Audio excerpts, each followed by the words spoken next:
Bote bandeko batali ya Katase 13 boye malamu na émission na bino ya mukolo ya lelo na Katase 13 oto bengi bongo actualité politique ndenge na ebisaki bino na banonso ezalaki na sima mikolo ke toko yambela bino moko ya ba député molobeli ya population ya Lamuka oto bengi bongo na kombo ya Ados honorable Ados Ndombasi tozana e awa tokusa na mbala moko pona ko pesa yembote.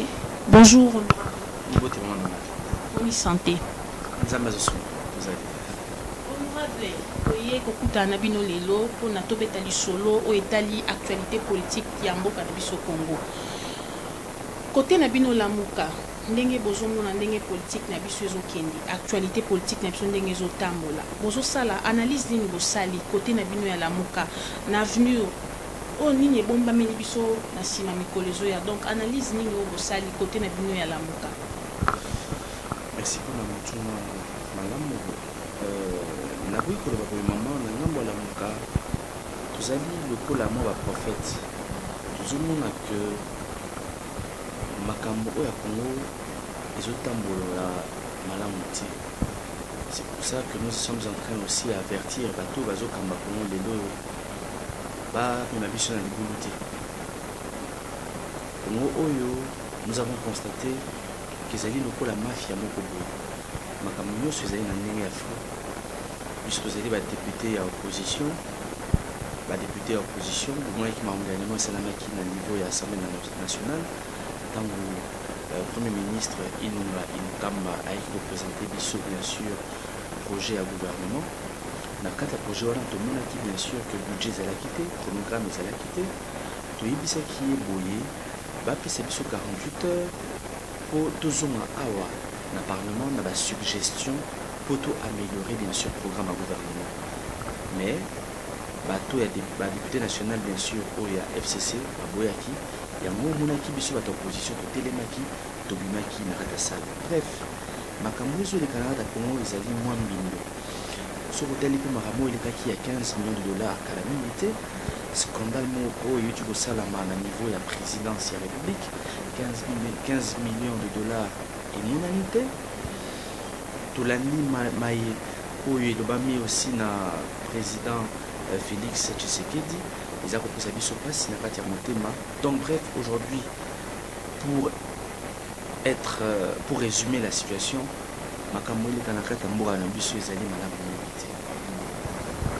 ok, merci beaucoup honorable ndingo lobi makambo ezole kanambo kanabiso ezali vraiment malamuté. Tobeta lisolo ya discours oyo tata mokonzi ekolo mboka salaki na ONU. Lecture na bino côté ala muke ezalaki ndenge ni ntango bolandaki discours na yewana. Madame, nakoyi biso eloko moko oyo ezole kanakati ya mboka Congo. Dans le discours, nous avons un point moko à l'obaki que les prisonniers politiques basés les soutiens en République démocratique du Congo. Kasi nous avons Mike Mukebai au Bakangi na prison Makala Azalini. C'est un prisonnier politique. Le Mike Mukebai Azali le premier prisonnier politique. Il y a régime, il y a Monsieur Félix Tshisekedi Tshilombo. Donc, na makamo à l'obaki, moi makamope, il y a solo et Zalakiti. Soué na biso ezali to korota mboka oyo Congo na bosolo mboka lokola Congo ezali mboka moko ya 2 345 000 km², plus de 85 millions d'habitants. Congo tozana besoin ya vérité ezala oyebi ke na mboka na 2006 mama mutu aganyaka baélection comme on a Jean-Pierre Mbemba mais tomonaki moto mosusu agéraki mboka na biso Congo. En 2011 papa na biso Etienne Tshisekedi aganyaki baélection. En 2018, le 30 décembre, Congolais Banso Bakenaki Kopona Mona Mboka Martin Fayulu pose à la présidente de la République démocratique du Congo. Mais nous constatons aujourd'hui bien sûr que Motumussazo Kamamboka Oyo. Yango Nangamu Nabiso à la Mboka, Nangamu Nabiso a décidé avec le président Martin Fayulu. Nous continuons notre combat sur la vérité des urnes. On ne peut pas bâtir un pays comme le Congo sur base de mensonges. Parce qu'aujourd'hui, le Congo est constipé. Et pour déconstiper le Congo, il faut impérativement la vérité des urnes Ezala. et na kosenga na mwana mboka Félix Tshisekedi Tshilombo aluka légitimité libanda te azonga na Congo asala musala pona ba congolais makambo ba congolais ko bonga mingi soki ba congolais ba vandi ba sololi total à liboso Congo échangé to kosenga ne azonga na katamboka oyo tous en a des défis intérieurs ya komene o eza ebele tous en a besoin aux légitimité libanda te tapé sa légitimité ezali congolais. Tous en a des défis ebele sur le plan sécuritaire à Mboka. Armée na biso ezali infesté na ba traître. Aujourd'hui, tous en a besoin à zong à sokola armée naï. À zong à la justice à Mboka Congo a changé cours constitutionnel. Nengi mwana Mboka Martin Fayulu a fait qui proposition de crise. Ce qui te dit qu'il y a une élection à Malam prochainement, il faut te changer CENI, il faut te changer cours constitutionnel, il faut te changer appareil judiciaire à Mokanabiso, il faut te changer l'armée Nakati à Mokanabiso. Oyo je sais ça va congolais. Donc voilà un peu Makamo Oyo Nakoyi Koloba, Nakoyi Kosenga na monsieur Antoine Félix Tshisekedi Tshilombo, Azonga na Lombango na Congo. Défi ezali munene ozomona likambo na gratuité de l'enseignement ndenge aussi masute bana bakomi kotambola bipai ba professeur bakomi kosala ba grève donc moi mobulo ekoti na kati ya mboka asala musala na intérieur ya pays pour que Congo etombwama. Merci beaucoup, honorable Nalandi Aoutuko Sala Bilan Zongi Simolobi. Na 2006, Mutabima qui est Jean-Pierre Bemba, mais Moutousou soit Kamba qui est Kolo. Na 2011, Ezaki Papa Nabiso de fond Etienne Tshisekedi Ndabimaki, Moutousou soit Kamba qui est Kolo. Na 2018, Ezalaki Mwanamboka Martin Fayulu Ndabimaki, Moutousou soit Kamba Kolo. Mais Touti Kolanda Awa déjà Ndekonabiso Oyo Lisanga Bonganga, Ozaki na gouvernement ya Bruno Tshibala azali déjà na plante oyo batikeli plante pona maloba o outé koloba concernant l'élection donc alobi ke non mutabimaki ezaki Martin Fayulu ezalaki Félix Tshisekedi te donc azana ba information nyo surtout oya ko expliquer biso alors côté na bino na lamuka tango yokaki nouvelle wana réaction na bino ezalaki ndenge ni to lecture na bino ezalaki ndenge nini bo yambaki yango boni aujourd'hui que l'UDPS se comporte comme aujourd'hui un parti dictatorial. Maman, comment on peut respecter l'article de la Constitution de l'Iso? Dans le Baramukana, les alliés Bukana, Moko et Malam Mingi. Article de la Constitution de l'Iso, le bien clairement dans son article 23 que toute personne a le droit à la liberté d'expression. Les alliés Makadissi, il y a moi, Mboka, Lissama Moko, à sali analyse la situation d'ailleurs. On dit clairement que Nakata Mboka Congo, le peuple a voté qui président Moko élu Nakuma Martin Fayulu. Ils appellent un président Moko honoraire au hasard à pouvoir comme on est Joseph Kabila. Et tout ça, le président Moko Oyo Azali pour le moment, tout ça, on a réellement qu'à pouvoir militer comme on a Félix Antoine Tshisekedi Tshilombo. Donc, bref, il n'a fait qu'une analyse. Pourquoi comme il met la justice de la manière Oyo, Mimine de Konabiso Mike Mukebai la justice, les militaires, la prison. Madame, nous nous sommes battus pour avoir un état de droit. Voir aujourd'hui comment l'UDP se comporte dans ce pays, les Okamusanga Mingi. Je suis sûr que Papa Namsou Etienne Tshisekedi Azobaluka na tombe na les Olekelaye. Merci beaucoup, honorable. Namakambo Utukoloba, neti na 8 points on a retiré point ya Olobi ya Mike Mukebai. Soki tolandi bien bande konsu soto sola ki na bango ya UDPS bango balobi te makamba Mike Mukebai etali président de la République te etali Papa Mokia. Alobi azana ba problème na Papa Mokia binonde bo commission yango ke ekomi yaye na Félix Tshisekedi. Côté wana bozui yango ndenge ni. Tozali ba aveugle te, tozali pe bana mikiti.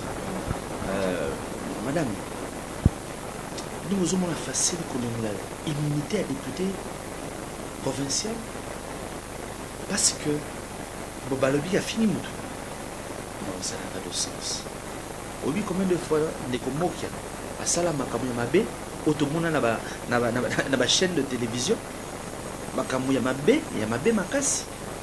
Non, s'il vous plaît. Tous allez banamigité. Bako ça va comme molete. Aujourd'hui, nous savons tous que le procès à Mike Mukebai, c'est un procès politique. Pourquoi? Parce que Mike Mukebai dénonce. Il a dénoncé qu'il paraîtrait qu'un DIRCAB a soumis ceux qui trois ndaku na Nyangwe. Et ceux qui les Kamona eza lokuta. Ou la kisabi so mikanda boyo binonte makamu o lobi eza lokuta DIRCAB a soumis ndaku te. Mais ceux qui a soumis ndaku tozana pour ça toyeba ozumo ngo wapi. Ndaku moko 300 000 $, des ndaku 600 000, 3 ndaku 900 000. Donc qui avoisine les 1 million de $. Salaire n'a en tant que DIRCAB à combien? Aujourd'hui, maman n'a pas pays où ils ont besoin de la démocratie. Tout ça, on a besoin, il y a un dictateur. Et surtout quand on est opposant, ancien opposant, on se comporter, le coup de dictateur, ils allaient pour mais nous allons nous battre pour que réellement la démocratie s'installe en République démocratique du Congo. Ce que nous demandons aujourd'hui, libérer Mike Mukebai, qui n'a rien fait, qui n'a défendu que le peuple congolais. Badbabo Sanaka, que la statut de l'opposition, pour les cinémas qui n'a président honoraire Nani Joseph Kabila. Le député, non, l'opposant, a ça le droit de critiquer. Il a le droit de critiquer. L'opposant a le droit de faire des contre-propositions. C'est pour ça que nous sommes opposants, madame. Donc aujourd'hui, ceux qui ont battu, parce que Moutalobi m'a bé contre le régime en place, que nous allons nous battre jusqu'au bout. Ok, merci beaucoup, honorable Tobe Talisolo au Etali Bongo gratuité enseignement. To landaki awa bande bana na biso ya école Boboto na ya lycée Bosangani. Lycée Bosangani, si je ne me trompe pas, Baza Libanda, donc Baza renvoyé pour na likambo Etali frais. Il y a frais scolaires parce que aussi longtemps on va que non école les a gratuit, enseignement les a gratuit, mais non jusque là Willy Bakonga comme ministre ou alobaki qui est à couper ça enseignant $450 jusque là enseignant ba simbongo wana mabokote yango comité lelo ba bengana bana bacha bana libanda pour que ba parents ba futa mbongo tangu bino boyamba ki yango bo ça qui lecture ndenge ni madame moni projet on les ali malamu il y a gratuité de l'enseignement. Mais il fallait ma mesure d'accompagnement et ça l'a déjà en place. On a qui n'a c'est là qui la mesure voilà. Mais n'a pas ta mabogote. N'a pas ta mabogote pour l'année, n'a pas ta mabogote pour le mokolo oyo. Donc respecter la constitution oyo de son article 1er, l'article 229. On a dit trouver ta mabogote. On a dit que non Congo et Kotambola malamu. Bref, et le président qui n'a gratuité de l'enseignement, madame, j'ai l'impression que nous, quand on a mis ce oyo, Toningi va slogan mingi. Tobani va slogan mingi, c'est-à-dire, Tobani n'a pas 5 chantiers. Ah, 5 chantiers. Oh, électricité, éducation, mama. Les 5 chantiers a été une escroquerie. On a escroqué la population congolaise, madame. 5 chantiers, c'est l'antébacoté, une révolution de la modernité. Oh, au cours révolutionnaire, révolution de la modernité, ça a été encore une escroquerie. Premier ministre Mokoyaki Boéo, non, macroéconomique. Aujourd'hui, on parle de la gratuité de l'enseignement. Tala Lelo, Moujimak, la Kobézi, le professeur Baboy Koutanissa, pour baser la Biarro Futamate. Ezali Malamu, mais il fallait qu'il y ait malembe, palier par palier, pourquoi pas? On va sommeter, on va dire peut-être la première primaire, puis troisième primaire. Aux hommes, première primaire à quatrième primaire. On essaye un peu de voir comment déjà structurer, améliorer les choses. Mais je pense qu'on est parti dans une solution à la va-vite. En quête, il y a populisme. Vous avez besoin, vous avez la populaire. Ah, t'es lancé les logos bouillés. Non. Madame, on gère une nation avec une planification. C'est ça le plus important. Nous constatons aujourd'hui que Maramouzou Salama et ceux qui n'ont pas mabé. Mais malheureusement, ceux qui ont le bimakamou pour améliorer. Tout aussi, on va améliorer. Et ça, c'est vraiment triste. Voilà. Merci beaucoup, honorable Tokomu Kokene. Nakushite, to betano lisolo o etali lamuka. To betali solo ya lamuka. Jusque là, tozomona lisusu lamuka vraiment à marcher. Ezani ni côté. Pourquoi c'est silence? Silence pour répondre à Nini. Non, maman Nangaï. J'ai l'habitude de dire boye bango que la Mouka n'appartient pas à Mbemba Saoula, à Jean-Pierre Mbemba. La Mouka n'appartient pas à Martin Fayulu, ni à Moïse Katumbi, ni encore à Adolphe Muzitu. La Mouka appartient au peuple congolais. C'est le peuple congolais qui décide dans la Mouka. Le peuple qui a fait son choix sur Martin Fayulu, qui a choisi le président élu Martin Fayulu avec 62% de voix. Aujourd'hui, la Mouka est composée de plusieurs partis politiques. Bobo Sana Yangoti. Mbemba Zana parti politique, il doit travailler aussi pour son parti politique. Pour que la Mouka soit fort, il faut aussi que Mbemba parti Naïza la Makasi. Martin Fayulu fait pareil. Dernièrement, nous avons organisé un meeting à Makala, au Monakiango, qui est belé. Nous avons fait notre meeting, nous avons aussi parlé de la Mouka. Moïse Katumbi pe nakata katanga ya ça la tourner na épée pour avoir sa parti politique na pour avoir sa plateforme na ensemble oizo comme parti politique à la minute. Adolphe Muzitu pe azo continuer na ba porte ouverte na yé à kolisa maïle na biso en parlant aussi de la Mouka. Donc bref, madame, aujourd'hui c'est vrai, bazo luka la Mouka panzala. Mais base à la passion, pour le moment, la Mouka Ezali un et indivisible. Chaque leader continue son combat. Namakambo Oya, parti Nabiso décidé. Le 22 septembre, le dimanche 22 septembre, nous avons organisé un grand meeting populaire. Namakala. Nous avons organisé ce meeting populaire dans le terrain football.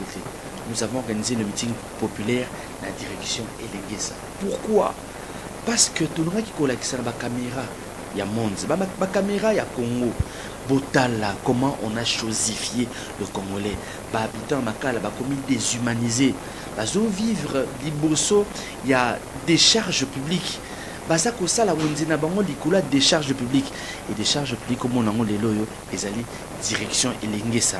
Bana ba ko tamola makolo ngulu. Bako sakana likolo ya fulu bako ko luka biloko likolo ya fulu. Malheureusement, le taux de mortalité est tellement élevé dans Makala. C'est pour ça que nous avions décidé, parce que c'est aussi ça le rôle de l'opposition, de montrer au monde, regardez les conditions de vie. Pendant que Bangba Zoïba 15 millions de dollars, il y a une route, Elengesa, une route qui peut aider les habitants de plus de 6 communes. Ngaba, Selembao, Bandal, Kalamou, Giringiri, Makala, Boumou, bref. Pendant que Bozo a 15 millions de dollars, Nzela, il y a Elengesa, et Zawana, et Zozela, et Komakotu, Kobomabatu, voilà. Ok, merci beaucoup, honorable coordonnateur. Il y a la Mouka Ezali Bongo Mwanamboka, Jean-Pierre Bemba.